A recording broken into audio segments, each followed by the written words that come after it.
Eu sou grata por isso. Mas não deixa essa música pôr para você para dormir. E se você ver mulheres no elevador, elas vão confessar que comeram muito carboidrato.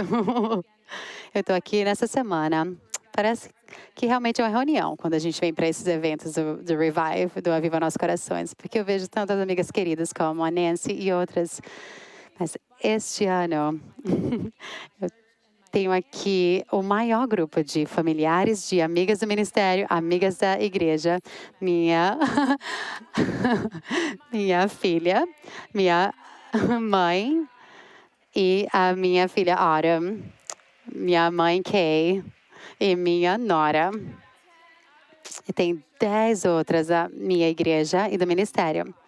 Quem você trouxe? Então me fala, por favor, tá? Vamos contar 1, 2 e 3. Com quem você veio? Quem você trouxe para cá? Muito fera, muito legal. Eu não sei o que você falou, mas foi muito legal.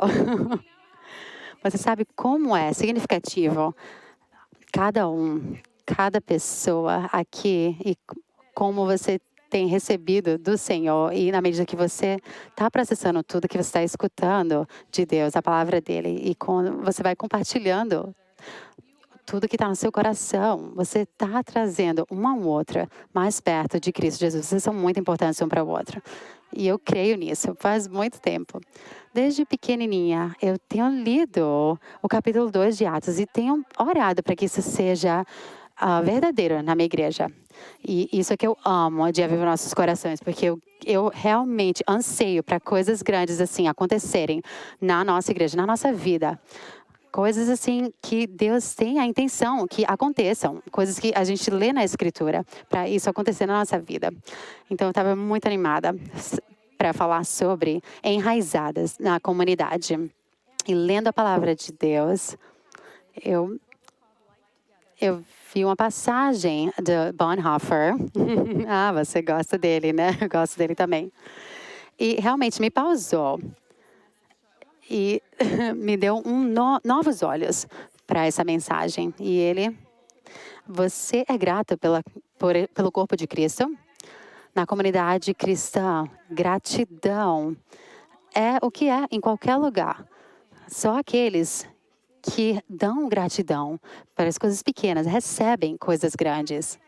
Se a gente não dá gratidão todos os dias pela comunhão com outros, mesmo quando não tem riquezas profundas, mas até às vezes dificuldades, fé pequena, tribulações na nossa igreja. Mas se a gente fica só reclamando a Deus que poxa, nada está acontecendo, Senhor. E a gente tenta impedir Deus a crescer todos nós e desenvolver a fé. E adicionar riquezas que estão disponíveis em Cristo Jesus. Mas pastores e esposas de líderes não devem reclamar da sua congregação, nem para outras pessoas, nem para Deus. A congregação não está lá para você só reclamar perante Deus da congregação. Ouch. Eu pedi a Deus e Deus, por favor, não só convence meu coração, mas profundamente me ajuda a me arrepender e a realmente exercitar isso para que eu possa realmente ser achada fiel e dependente de ti. Eu quero participar nessas grandes coisas. E eu estava sentindo muito Deus falando, ó, gratidão. Gratidão é onde você começa. E à medida que eu estava deixando Deus vir e falar ao meu coração, Ele foi expondo pecados antigos, pecados presentes. E eu quero ver se isso soa familiar para você, para algumas de vocês ou todos vocês. E eu não quero ser culpada, tá bom? Sozinha aqui. Eu quero ver se isso tem sido verdade. Que, por favor, você entre humildemente na presença do Senhor. Após eu ler essa lista, por favor, fique de pé.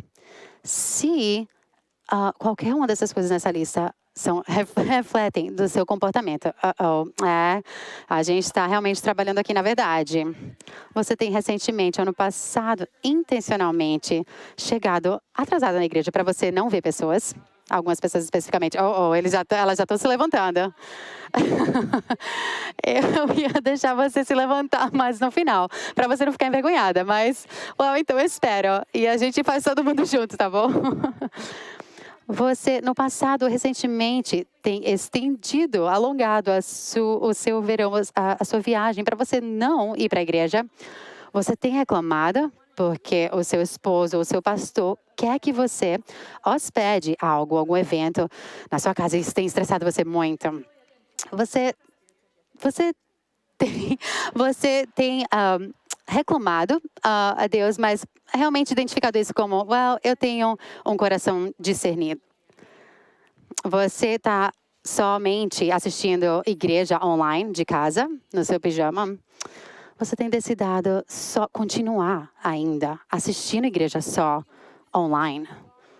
Você tem se convencido que você tem realmente rejeitado se encontrar um com a outra na presença na igreja? Por favor, levante-se se isso tem sido verdade em algum momento na sua vida. Realmente. Não. Você fica aí, fica em pé, tá? Por favor. Eu vou orar por todas nós, para que Deus possa mudar nosso coração. Senhor, o Senhor tem convencido realmente meu coração de ser ingrata muitas vezes e um espírito de reclamação. E você tem me limpado e você ainda está no processo e a gente está aqui perante o Senhor. Por favor, Deus, me ajuda. Nos ajuda a sermos gratos pelo corpo de Cristo.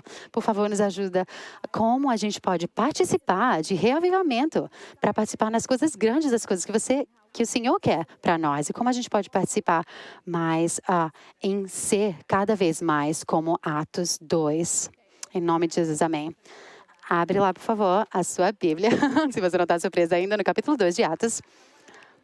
Eu quero ler para você como a igreja está recebendo essa descrição aqui, e essa passagem tem sido muito, muito querida ao meu coração. E eu tenho realmente meditado nessa passagem. E tenho visto algumas coisas um pouco diferentes mais nessa última semana. Atos 2, 42, 47. Eles se dedicavam ao ensino dos apóstolos e à comunhão, ao partir do pão e às orações. Todos estavam cheios de temor. E muitas maravilhas e sinais eram feitos pelos apóstolos. Os que criam mantinham-se unidos e tinham tudo em comum. Vendendo suas propriedades e bens, distribuíram a cada um conforme a sua necessidade. Todos os dias continuavam a reunir-se no pátio do templo. Partiam o pão em casa e juntos participavam das refeições com alegria e sinceridade de coração, louvando a Deus e tendo a simpatia de todo o povo. E o Senhor lhes acrescentava diariamente os que iam sendo salvos. Eu quero isso. Você quer isso? Eu quero muito olhar nas 4 qualidades que descrevem esses cristãos lá da igreja primitiva. Se nós estamos enraizados na comunidade, vamos sim refletir essas características. Esses cristãos eram devotados, eram unidos, eram generosos e eram alegres. Eu queria muito agora ter você na minha fazenda. E eu queria levar você para minha mesa de jantar lá da minha fazenda. Nancy, se é tudo bem. A gente pode ter café com Jesus. E a gente podia realmente destrinchar tudo isso, mas eu não tenho tempo aqui agora. E isso é só a mesa que eu tenho, é a única mesa. Então isso vai ter que ser suficiente. Então vamos se enraizar na comunidade. A igreja primitiva era enraizada na comunidade. Elas eram devotadas. O que é que isso significa? Devotado, ser devotado. É ficar, é estar firme, é persistir. Uau, que palavra incrível. Essa palavra de raiz grega, de ficar, permanecer, persistir. Elas prestavam atenção persistente à comunidade de cristãos. Quão persistente? Vamos lá olhar. Versículo 46. Dia após dia, eles estavam se reunindo. Uau, isso é persistente. Isso é persistência. Eu sei, eu conheço amigos que estão malhando todo dia, eles são devotados e eles realmente parecem que são que malham bastante. Eu não. tenho amigos que são devotados à mídia social e são devotados de hora em hora. E por tudo que a gente tem paixão, a gente é devotado. E aqui eles estão devotados à igreja. E eles se agregavam todos os dias. Então, versículo 42. Eles se agregavam em templo, né, numa maneira mais formal. Né, não vamos dizer domingo de manhã, quando a gente está na igreja, todo mundo junto. Mas eles também partiam pão nas casas deles. Era uma comunhão menor, mais íntima, mais simples na mesa. Alguns estudiosos falam, que talvez eles estavam só comendo pão. Outros estudiosos acham que eles estavam fazendo a ceia do Senhor. E vários estudiosos acham que são os dois, estão fazendo os dois. Ceia do Senhor, partindo pão. E eles estavam se agregando. E em comunhão pequenas nas casas. Os judeus daquela época, eles entendiam o que a mesa significava para eles, a presença de Deus. Eles sabiam que no livro de Êxodos estava escrito que uma mesa tinha sido construída no tabernáculo, instruída por Deus, e naquela mesa, uma vez por semana, eles colocavam 12 pães e cada pão representava uma tribo de Israel. E isso chamava o pão da presença. Era uma mesa onde celebravam a presença de Deus, representava a presença de Deus. Não era onde eles faziam arte ou onde eles liam a correspondência. Era onde eles sentavam para experimentar a presença do Deus vivo. O Deus vivo, poderoso de todo o universo criador. Eles estavam experimentando a presença de Deus. Eu tenho algumas implicações muito especiais para nós mulheres. Porque isso é onde a gente realmente dá significado à comunhão cristã. Nas nossas casas, nas nossas mesas. Estamos fazendo isso bem? Eu tenho que confessar, à medida que Deus tem realmente convencido meu coração, porque eu gosto muito da minha casa, tipo, ser muito impecável, sabe? E ter uma refeição assim, tipo, uau, que todo mundo fale, uau, você viu, você gostou bastante da torta Dana, da torta de maçã. Eu quero muito que esse feedback, eu quero muito que as pessoas gostem dessa refeição e da casa. Mas o meu esposo vem e fala, sabe que, Dana, eu preciso falar algo para você. Você precisa realmente abrir mãos. Abrir mão de ter essa casa perfeita, de ter essa refeição perfeita e super luxuosa. Eu não gostei que ele falou isso. Mas aquela semana, Deus mostrou para mim uma escritura muito direta, que eu li com o Bob, 1 Pedro 4:9. Sobretudo, amem-se, sobretudo, mostrem hospitalidade uns aos outros, sem reclamar. Precisamos estar apresentando e tendo hospitalidade uns com os outros, não só no domingo no corredor na igreja, mas sem reclamar. E na nossa casa, sem reclamar. É difícil para mim. Deixa eu falar logo isso para você. A gente não precisa de uma casa perfeita, precisamos só de um coração fiel. Uma das comunhões ao redor da mesa, uma das melhores que eu tive foi na casa da minha amiga Erin. Ela tem uma casa incrível, muito bem decorada. E na época, ela tinha duas crianças pequenas que amavam decorar também a mesa, a casa delas. Então tinha muita decoração, muitos brinquedos, muitas artes. E aí no final do dia, ela arrumava todos aqueles brinquedos. E ela fazia pipoca e com muito sal e manteiga. Era uma das partes das refeições. Mas eu quero falar isso para você. Nessa estação de vida tão difícil, de tão ocupada, no corre-corre, com criancinhas e só com pipoca. Eu e Erin Davis tivemos uma comunhão tão boa. Deus não quer casas perfeitas, mas Ele quer corações fiéis de nós. Então, eu tenho tentado falar, obrigada, Deus, pelas oportunidades de providenciar isso na minha mesa. E eu preciso praticar, porque eu ainda fico estressada, mas eu creio que Deus realmente tem convencido meu coração que isso não é o que Ele quer que os seja uma boa hospedeira. A igreja primitiva, eles se encontravam juntos, eles estavam juntos, próximos um ao outro, acompanhados um com o outro. E Atos 2:44, os que criam mantinham-se unidos e tinham tudo em comum. Eles estavam juntos, eles estavam experimentando tudo juntos. Isso é muito importante, sabe por quê? Porque eu acredito que tem muitos corações sozinhos, isolados nas nossas igrejas, não sentindo juntos nas nossas igrejas. E nós precisamos cuidar disso, precisamos fazer algo sobre isso. O escritor de Hebreus fala isso, Hebreus 10. Eu quero muito ver, eu sei que algumas precisam ver isso. Hebreus 10, 24, 25.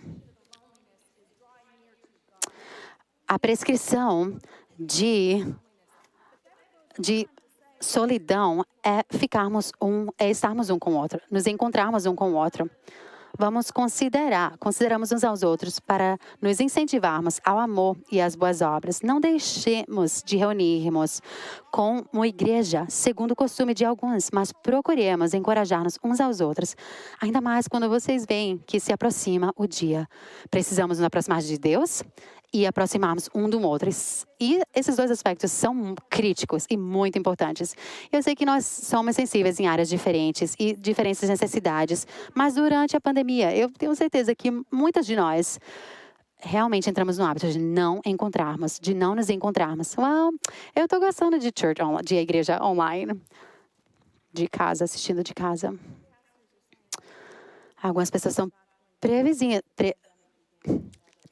estão pensando que 1/3 das pessoas que pararam de ir para a igreja vão realmente não retornar, mesmo depois de COVID, mesmo depois dessa crise.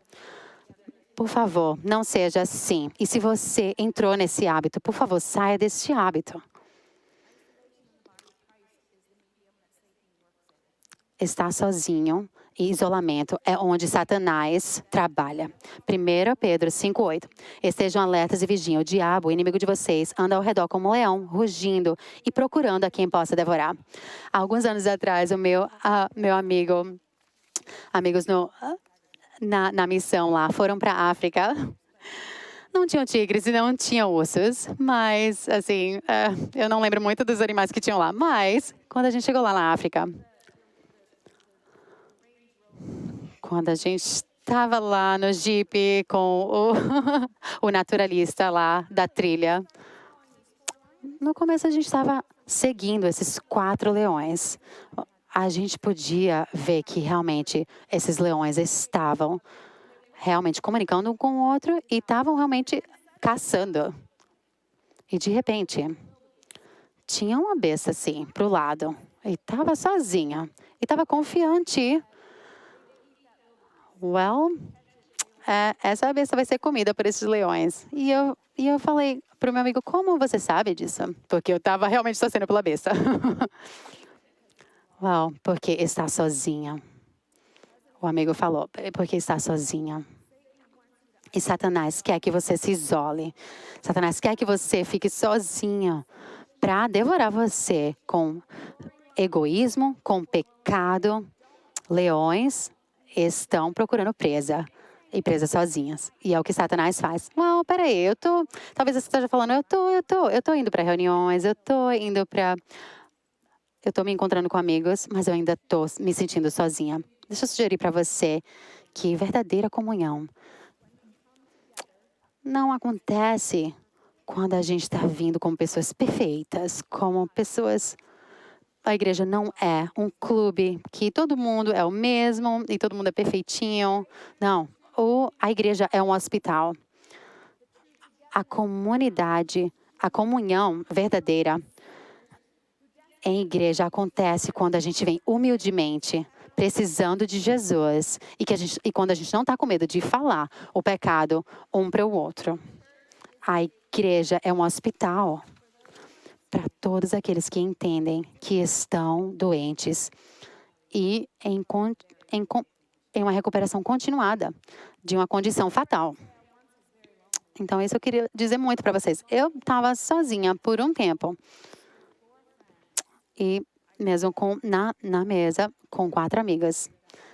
eu estava falando um segredo. Well, ninguém nunca sabia disso. Ninguém nunca tinha ouvido sobre esse pecado. E eu achava, well, eu vou ser separada deste grupo. Mas nessa noite, a minha amiga veio me contar sobre um pecado dela. Aborto. Por duas décadas ela tinha escondido este pecado. Na semana seguinte, minha outra amiga, na minha cozinha, veio, não o pecado dela, mas o pecado de outra pessoa por 30 anos. Tinha abusado ela sexualmente enquanto ela era criança e ninguém sabia. 30 anos. Quando a gente está sozinha no nosso pecado, ou pecado que é cometido contra a gente está na solidão. Tiago 5,16 fala, confesse os pecados uns aos outros e você será curado.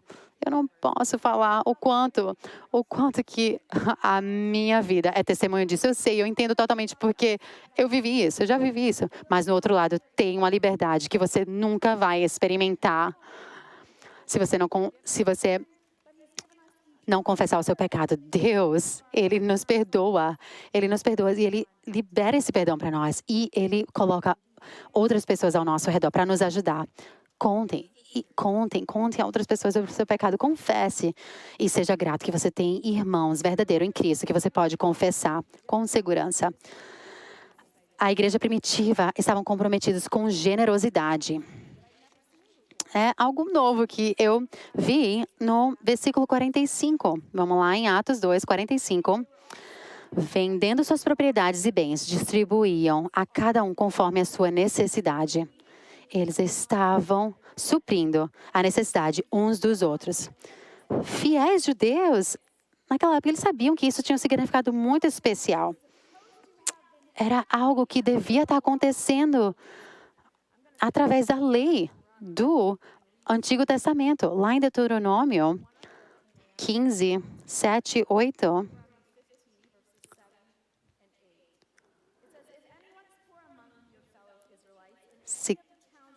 Se houver algum israelita pobre em qualquer das cidades da terra que o Senhor Deus está dando a vocês, não endureça o coração, nem feche a mão para com seu irmão pobre. Ao contrário, tenham mão aberta e emprestem-lhe liberalmente o que ele precisar. Isso não soa como Atos 2. Eles não tinham poder de fazer, porque a presença de Deus, o Espírito do Deus vivo não estava neles. Embora isso era para estar acontecendo através do templo, através dos líderes judeus, não estava acontecendo. Isso era apenas uma regra, uma lei que eles precisavam cumprir. Mas aí o Espírito Santo vem sobre eles e de repente os cristãos estão podendo fazer isso naturalmente. Você lembra que Jesus veio cumprir a lei? A presença de Cristo capacitou eles a fazerem isso que eles não podiam fazer antes. Com a pandemia, eu estava muito inspirada por um doador ao nosso ministério, que eles perderam o emprego deles. O esposo perdeu o emprego. A esposa estava em casa, trabalhando em casa, e eles ligaram, a gente precisa vender nossa casa. E ligaram para a gente, falaram com o coordenador do ministério, e a gente estava esperando que eles não poderiam dar mais, porque eles não tinham emprego. Mas falaram, não, a gente vai vender essa casa, nossa casa, para a gente poder dar mais. Achar uma forma de dar mais, enquanto a gente tem menos. Atos 2. Uau, Senhor, eu estava tão inspirada. Deus, por favor, me ajuda para dar dessa forma, porque não é meu, é seu, e é só através do Espírito Santo. Uau, e eles estavam realmente dando crédito ao Espírito Santo. É só através do Espírito Santo que a gente pode fazer isso. Precisamos suprir as necessidades uns dos outros de forma que o mundo não consegue. Se você ouviu Nancy já ensinando sobre viver um com o outro, de fazer um ao outro. Todas as lições que vemos na Escritura. Perdoar um ao outro, confortar um ao outro, investir um no outro, servir um no outro, encorajar um ao outro, suprir as necessidades um do outro. Vamos ser honestos. É inconveniente. É difícil. Mas deixa eu te lembrar que a vida cristã é uma vida que a gente deve estar tomando a nossa cruz diariamente. A gente não quer ser um peso um para o outro, né? Eu sei, well, mas olha para mim, você é um peso. Mas é assim, acontece, todos nós somos. Você é um peso para eu poder ser abençoada e carregar esse peso com você e vice-versa. Mas quando a gente tem aquele falso orgulho de não pedir ajuda, essa é a razão que a gente não tem uma mesa aberta muitas vezes para hospedar outras pessoas, sabe? E fazer vida na vida, vida real. Do tipo, vem aqui para minha casa, minha mesa tá uma bagunça, as minhas crianças estão fazendo bagunça, mas you know what? Sabe o quê? Vem aqui, limpa tudo aqui comigo e vem.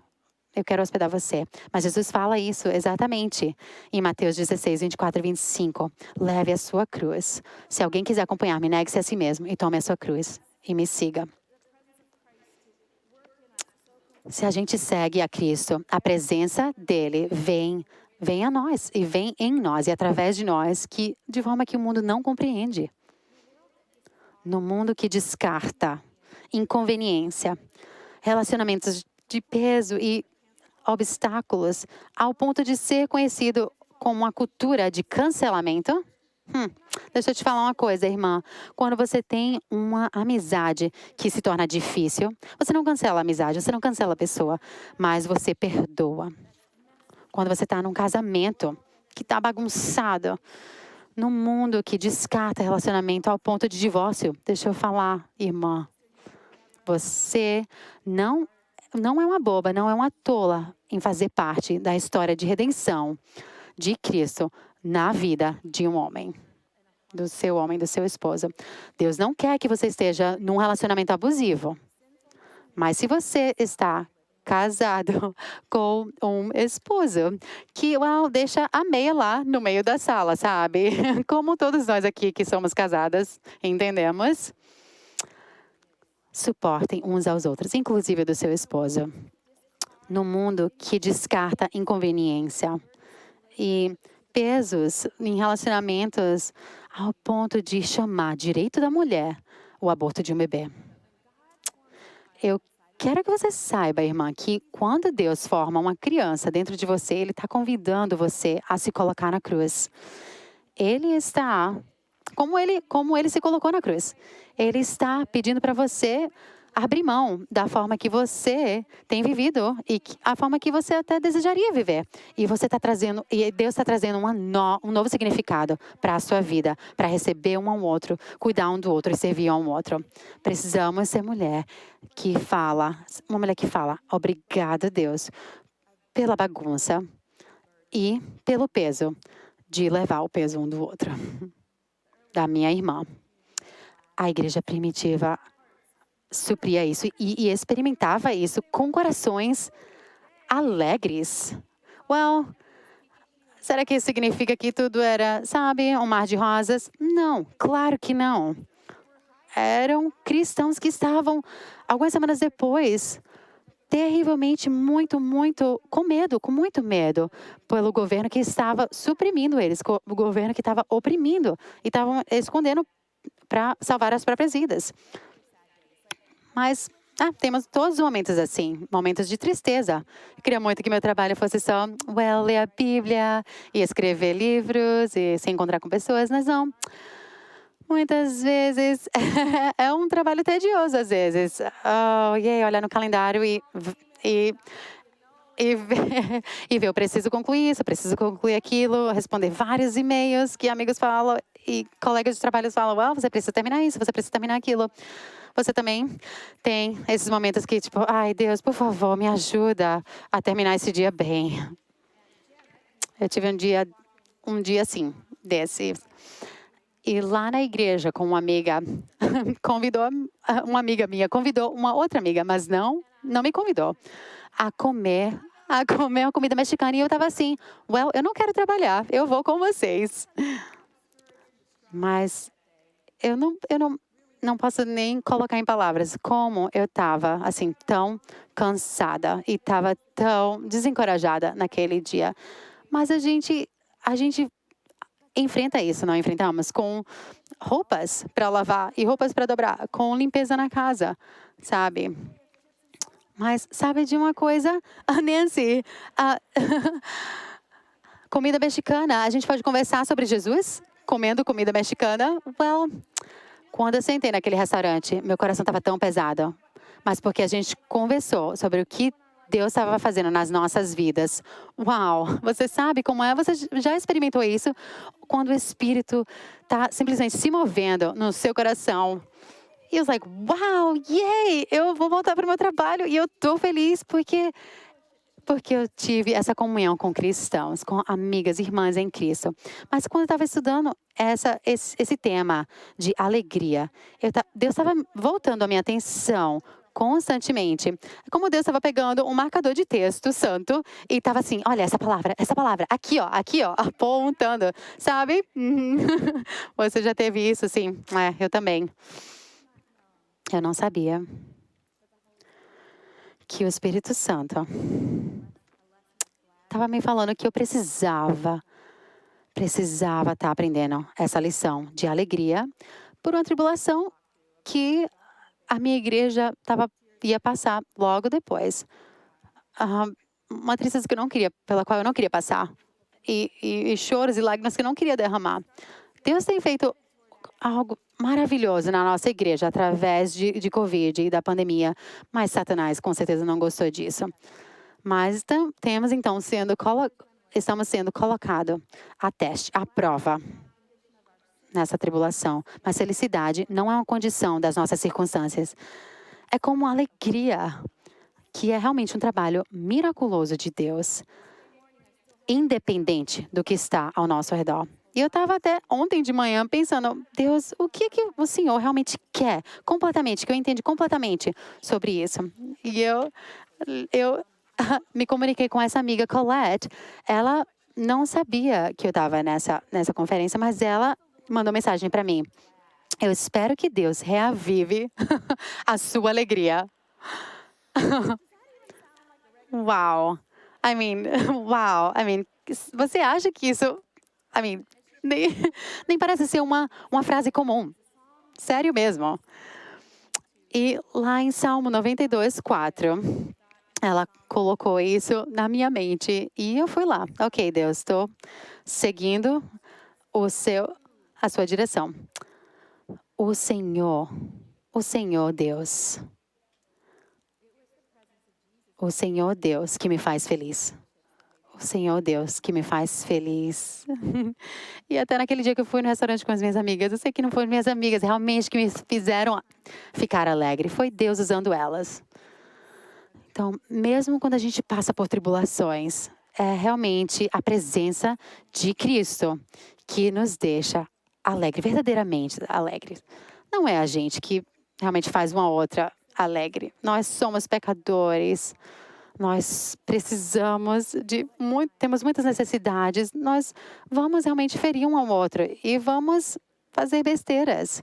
Mas isso é exatamente nesse tempo, quando a gente ajuda um ao outro, quando a gente leva realmente o peso um do outro e carrega a cruz. E é também quando o Espírito Santo se move em cada um de nós. Pecado, Satanás, o mundo vai tentar abalar a alegria de Cristo na sua vida. Mas só a presença de Deus para realmente te firmar e te enraizar.